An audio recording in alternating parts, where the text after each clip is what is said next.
And as you know, June is PTSD Awareness Month. And this morning we are continuing the conversation about this disorder in hopes to raise awareness and break stigmas.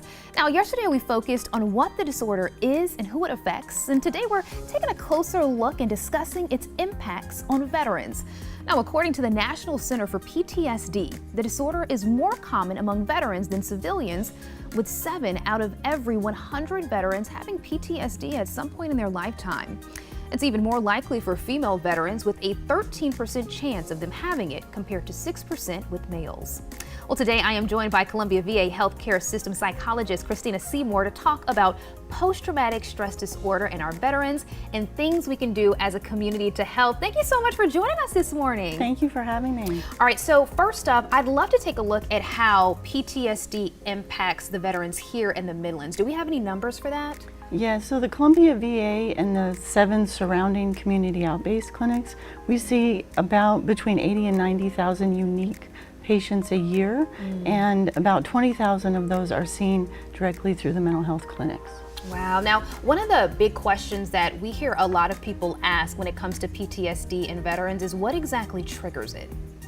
What triggers PTSD? Yeah. Well, the core root of it is the trauma that they've experienced, so life-threatening potential harm or loss of life.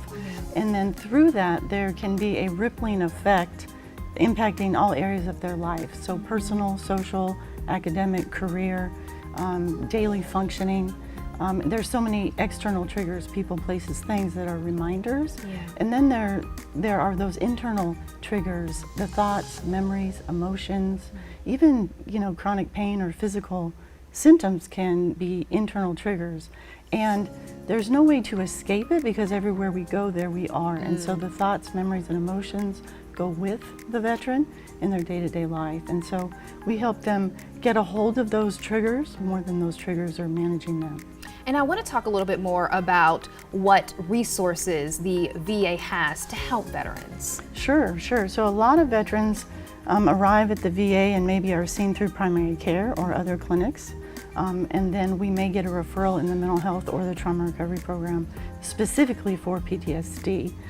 So within the primary care side, there's the whole health program, which is a wonderful program offering alternative whole health, patient-centered treatments such as Tai Chi, yoga.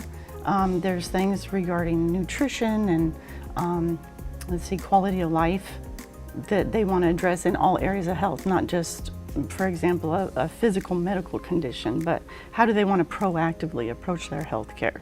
Not what is wrong with them, but how do they feel, how do they want to feel, and what does that look like for them?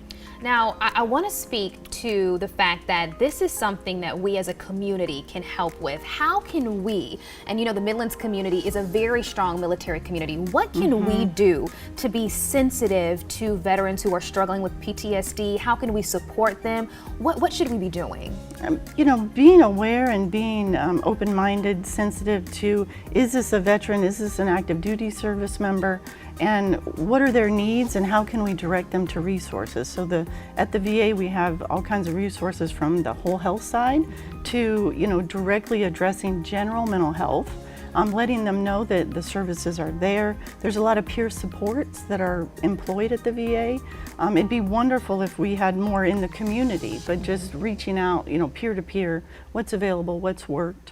And if someone is struggling with PTSD specifically, direct them to general mental health, the trauma recovery program, because we walk it out with them and let them know they're not alone. I think that's one of the key things. You are not alone, we are with you, we are united to walk this out with you. Whether you work at the VA, whether you're a provider, or whether you're a citizen who really cares. Thank you so much for saying that. And that's how I want to close our conversation this morning. So if there is somebody who is saying, I feel weak or I feel ashamed to come forward and say I am struggling with PTSD, can you speak against that? Can you speak to the fact that there is never any shame in getting help? Oh, never. I mean, and the VA has I have some stickers and some magnets in my office that says it takes the courage and strength of a warrior to ask for help. One of the main things, active duty service members, I'm a veteran myself, come from a family of veterans, but we don't serve alone, we don't deploy alone. So we definitely don't thrive and recover and live our life alone well either. And so you're not alone. It takes the courage and strength of a warrior to ask for help. I really love does. that. I love that. The courage and strength of a warrior to ask for help. I mean, really, that's the best way to put it. So thank you so much, not only for your service, but also for the work that you are doing to help active duty military members, veterans. I appreciate you coming on and having this important conversation. Thank you so much. Absolutely.